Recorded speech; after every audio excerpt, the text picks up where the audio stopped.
샬롬, 하루의 시작을 말씀과 함께 기도로 시작할 수 있는 것이 하나님의 은혜입니다. 코로나가 심각해지는 상황 속에서 우리의 삶을 주관하시는 하나님께 우리에게 주어진 삶을 드리는 거룩한 하루가 되기를 기도합니다. 오늘 우리가 함께 볼 말씀은 레위기 17장 말씀입니다. 제 17장.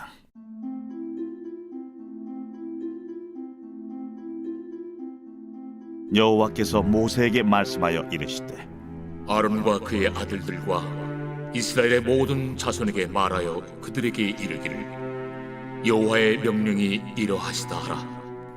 이스라엘 집의 모든 사람이 소나 어린 양이나 염소를 진영 안에서 잡든지 진영 밖에서 잡든지 먼저 회막문으로 끌고 가서 여호와의 성막 앞에서 여호와께 예물로 드리지 아니하는 자는 피 흘린 자로 여길 것이라.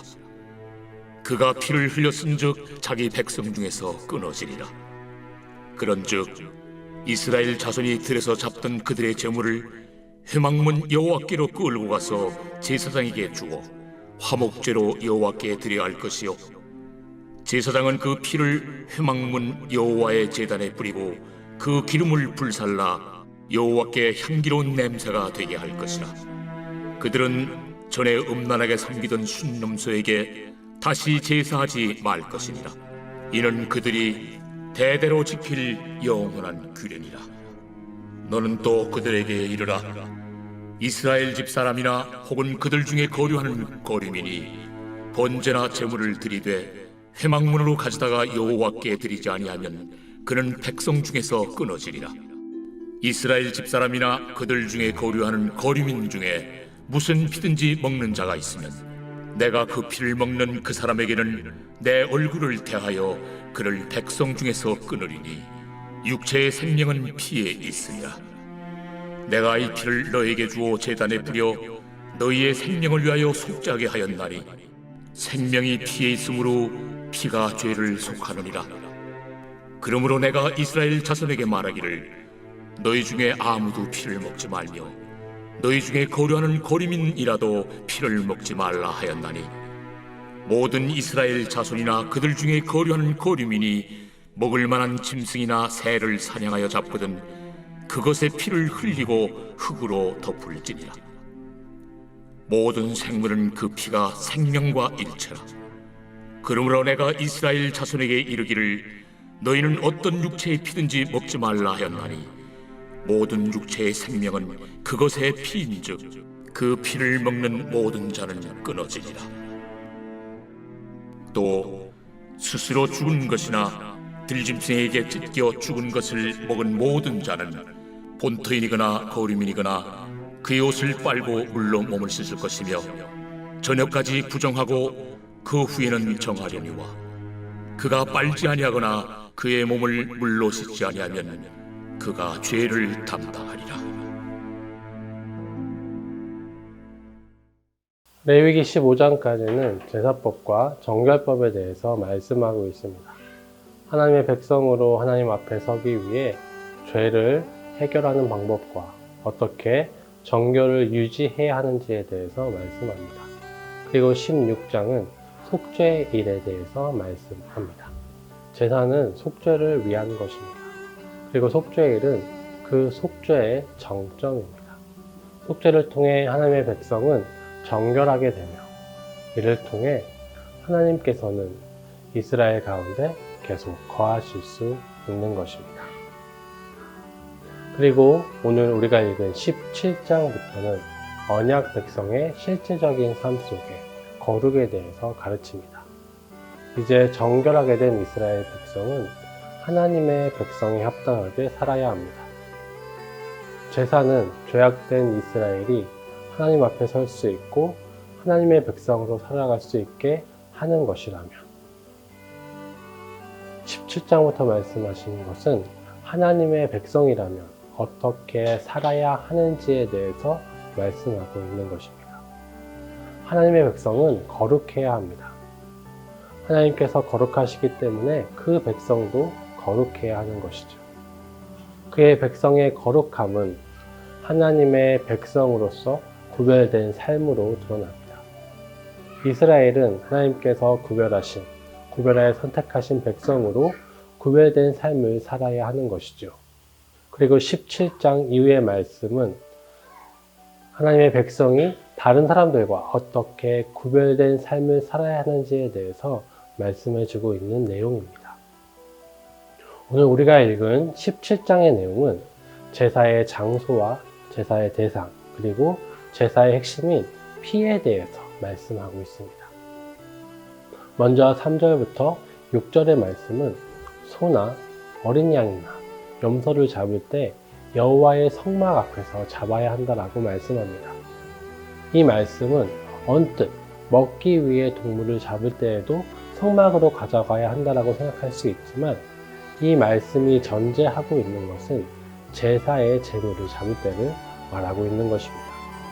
3절에서 잡는다로 사용된 히브리어 샤하트는 제의적으로 사용되는 단어입니다.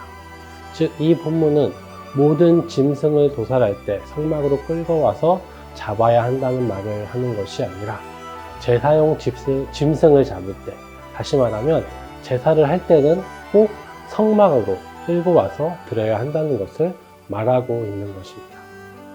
이스라엘 백성이 하나님께 제사를 드릴 때 자기가 원하는 곳에서 하나님께 제사를 드리는 것이 아니라 반드시 회막으로 제물을 끌고 와서 하나님 앞에서 제사를 드려야 함을 말씀하고 있는 것이죠. 그리고 7절은 제사의 대상에 대해서 말씀합니다. 이스라엘 백성은 하나님의 백성이 되었기 때문에 다시는 우상을 향해 제사를 해서는 안 되지요. 이전에 섬기던 것을 모두 버리고 하나님께만 제사를 드려야 합니다. 그것은 이스라엘 백성과 그 집 사람들, 그리고 그 집에 잠깐 유하는 나그네들도 마찬가지입니다. 10절부터 피에 대해서 말씀합니다. 본문은 피를 먹는 것을 금하고 있습니다. 이 본문의 말씀은 피를 단순히 먹지 말라는 것에 초점을 맞추기보다는 피의 의미에 대해서, 즉 먹지 않아야 되는 피의 의미에 대해서 생각해야 함을 말씀하고 있는 것입니다. 11절 말씀입니다. 육체의 생명은 피에 있음이라. 내가 이 피를 너희에게 주어 들단에 뿌려 너희의 생명을 위하여 속죄하게 하였나니 생명이 피에 있으므로 피가 죄를 속하느니라. 아멘. 피와 생명을 동일하게 본문은 보고 있지요. 그렇기 때문에 제사를 통해 피를 뿌리는 의식으로 우리는 죄를 속하게 하는 것입니다. 제물의 생명이 내 죄를 대신했다는 의미이지요. 하나님은 죄를 지으면 정령 죽을 것이라고 창세기에서 말씀하셨습니다. 즉, 죄는 우리의 생명과 연결되어 있는 것입니다. 하나님께서 가르쳐 주신 제사 제도는 그것을 보여주고 있습니다. 소나 양이 죽으면서 뿌려진 피로 우리의 죄가 속죄되는 것은 그 동물의 죽음이 우리의 죄에 대한 죽음을 대신한 것을 알려주고 있습니다. 내가 죄로 인해 죽어야 하지만 내가 죽지 않고 제물의 생명으로 내가 생명을 얻었음을 보여주는 것이죠. 그렇기 때문에 피의 제사를 드리는 것은 하나님의 백성이 피할 생명과 피를 가볍게 여겨서는 안 된다는 것을 보여주는 것입니다. 잡아먹는 짐승의 피라고 할지라도 자신의 죄를 속죄하는 제물의 생명을 상징하는 피이기 때문에 가볍게 대하지 말라는 것이죠. 만약 피를 가볍게 여기기 시작한다면 제사를 드릴 때에도 제물을 흘리는 피를 가볍게 여기게 될 것입니다. 그렇다면 제사 때 피 뿌림이 보여주는 그 엄중함과 죄의 그 고통을 가볍게 여길 수 있습니다. 이 말씀은 오늘을 사는 우리에게 어떻게 적용할 수 있을까요? 하나님의 백성은 오직 우리의 하나님을 예배합니다. 돈과 명예, 다른 우상을 예배하지 않지요. 우리의 예배의 대상은 하나님이십니다. 이전에는 나의 만족과 유익을 위해 살았다면 나의 물질과 성공을 위해 살았다면 하나님의 백성이 된 우리는 하나님의 나라와 하나님의 의를 위해 살아갈 것입니다. 그리고 하나님의 백성은 오직 예수 그리스도 안에서 하나님께 예배할 수 있습니다. 예수님께서는 이전에 이스라엘 백성은 회막과 성전에서 예배하였지만 이제는 영과 진리 안에서 예배할 것이라고 요한복음을 통해 말씀하셨습니다. 우리는 예수 그리스도 안에서 하나님께 예배할 수 있습니다. 이제 물리적인 장소의 제약은 없어졌지만 영적인 장소는 여전히 존재하죠. 우리는 예수 그리스도를 믿는 믿음 안에서 하나님 앞에 나아올 수 있고 예배할 수 있습니다. 우리가 하나님께 예배하고 나아갈 수 있는 것은 오직 예수 그리스도의 그 십자가 때문입니다. 나의 힘과 나의 자랑, 나의 외모, 나의 직업 때문에 하나님 앞에서 예배할 수 있는 것이 결코 아닙니다. 오직 우리는 예수 그리스도께분의 그분의 십자가의 대속의 공로 때문에 하나님의 백성이 되었던 사실을 기억해야 합니다. 그리고 그 마음을 가지고 온전히 하나님 앞에 예배할 때 그 예배가 참된 예배가 될 것입니다. 예수님에 대한 온전한 믿음과 고백 없이 하나님께 예배할 수 없는 것이죠. 그리고 그것은 예수님의 십자가를 온전히 생각하는 것에서 시작할 수 있습니다. 이스라엘 백성들이 속죄의 피를 가볍게 여겼을 때 제사는 온전해지지 않았습니다. 예레미야는 그 시대 사람들에게 너희는 성전을 도둑의 소굴로 만들었다라고 선포합니다. 그들은 제사를 매일매일 드렸지만 피를 가볍게 생각했습니다. 그들이 드려지는 피가 생명의 엄중함이 아니라 죄의 참혹함이 아니라 그저 자신의 죄를 가리워줄 도구로 생각했기 때문입니다. 그래서 제사를 항상 드리지만 진정한 참회와 죄에 대한 속죄가 없었습니다. 이스라엘 백성들처럼 우리도 예수님에 대해 믿음을 가볍게 생각할 수 있습니다. 예수님의 십자가의 무게를 가볍게 생각하고 예배의 자리를 가볍게 생각할 수 있는 것입니다.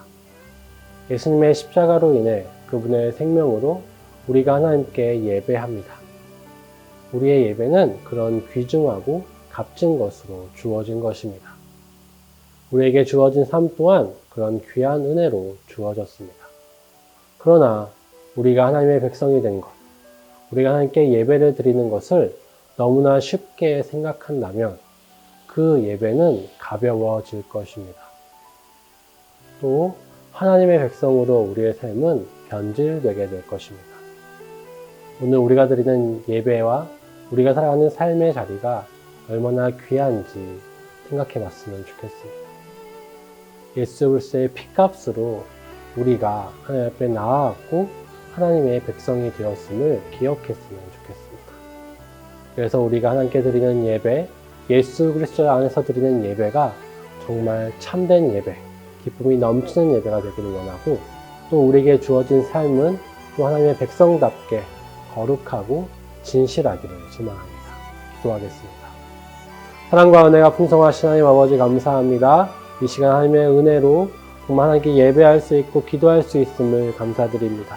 우리가 이 자리에 서 있는 것이 얼마나 크신 은혜 때문인지를 기억하게 하여 주시옵소서. 예수 그리스도의 그 십자가의 대속의 공로와 사랑을 너무나 당연한 것으로 가볍게 여기고 있지는 않았는지 내 자신을 돌아보기를 원합니다.